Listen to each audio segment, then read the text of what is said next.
Teju sir ఇప్పుడు ఈ cinema percent అవసరం for the further growth in the career. అవును సార్. ఇప్పుడు ఈ సినిమా నువ్వు చాలా సినిమాలు చేసావు and you won your own acclaim, there is no doubt about it. But ఈ సినిమా నీకు ఎంత మైలేజ్ ఇస్తుంది, ఏ రేంజ్కి తీసుకెళ్తుంది కమర్షియల్గా అన్నది అందరూ దీని మీద చాలా వైడ్ డిస్కషన్ అయితే జరుగుతుంది. Teju, okay, what is your reaction to that?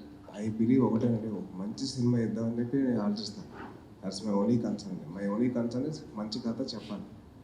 దాని కమర్షియల్ అనేది మనకంత మ్యాథ్స్ రాదండి, బేసిక్లీ మన మ్యాథ్స్ ఫెయిల్.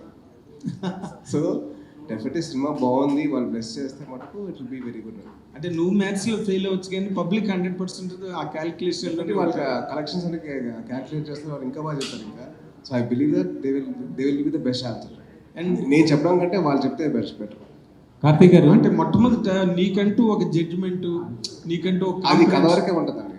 కమర్షియల్గా ఎంత చేస్తే మనం చెప్పలేం. సో కథ వరకు బాగుంటుందా బాగాలేదా దాని వరకు నేను చెప్తానండి. That's my only thing. Commercially ఎంత చేస్తే ఎంత పే ఆఫ్ చేస్తా అనేది సినిమా రిలీజ్ అయిన తర్వాత ఆడియన్స్ చెప్తారు, నేను చెప్పే కంటే. I believe in that.